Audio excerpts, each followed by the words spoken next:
listening to SiliconEdge's Spotlight Interview Series. Now, here's your host, James Santagata.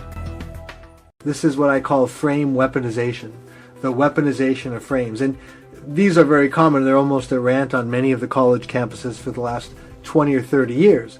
But they go like this: racist, bigot, misogynist, homophobe, xenophobe.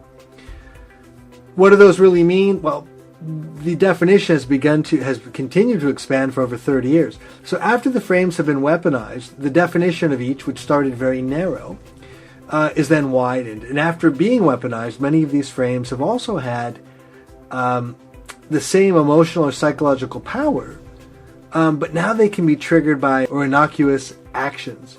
Let's take racism, for example. Disparaging comments, however distasteful, about any particular religion are now deemed racist, even though religion's not a race, obviously. And in many cases, the adherents of that religion may not be restricted to a particular race as well. Right? Many allow for conversion or even proselytize. So it's quite interesting. Now, a contrived character is a term that we've developed to describe how, by using what we call frame coupling or frame tying, another party or person or individual can use one or a series of daisy-chained weaponized frames to further taint, distort, or destroy something good, beneficial, or innocuous. Now, Hollywood is a master of this realm, and it's not by mistake, it's not by accident. They work very, very hard and diligently at this. Now, here's how it works. Let's start with something really innocuous, say the Pythagorean theorem. Now, you may remember this one from high school, right? The square of the hypotenuse, which is the opposite side of the right triangle, is equal to the sum of the squares of the other two sides. But rather than me do that, let's listen to Solomon Kahn of the Khan Academy quickly walk us through the Pythagorean theorem. And let me tell you what the Pythagorean theorem is. So if we have a triangle, and the triangle has to be a right triangle. So it has to be a right triangle, which means that one of the three angles in the triangle have to be 90 degrees.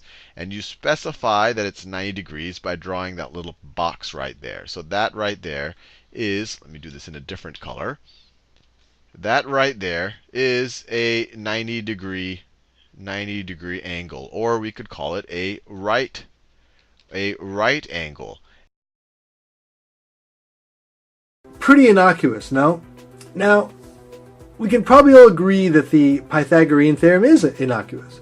But let's turn up the heat a bit. Let's turn up the emotions.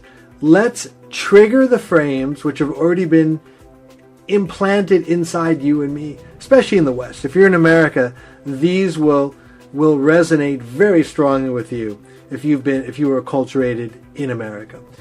These have been implanted by the frame creation, control, and maintenance industry, and they are jealously guarded and zealously maintained.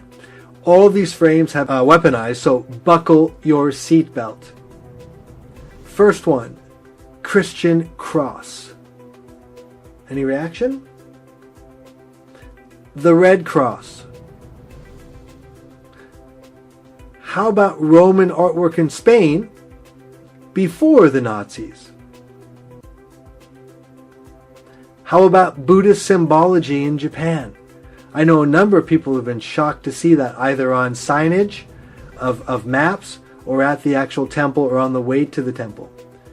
Any reaction? Any pre-programmed reactions that are coming forth? All right, now let's trigger the emotions by setting the ambience. Der Führer ist die Partei und die Partei ist der Führer. Dort.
let's look at this weaponized frame.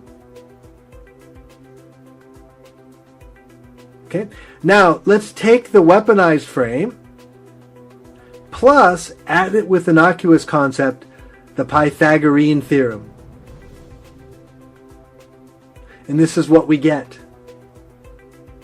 Even the Pythagorean theorem sounds racist when you look like this. Even quantum physics sounds racist when you look like this. Even E equals MC squared sounds racist when you look like this. I'm talking about CAPM, the capital asset pricing model. You sound like a racist, bro.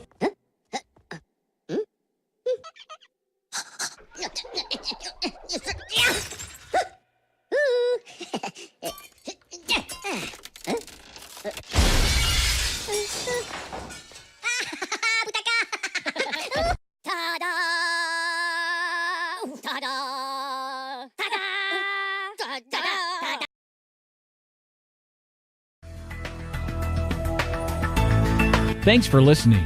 This program has been a presentation of SiliconEdge. SiliconEdge is personalized innovation for your competitive edge. Innovate, communicate, transform. Only at silicon-edge.com.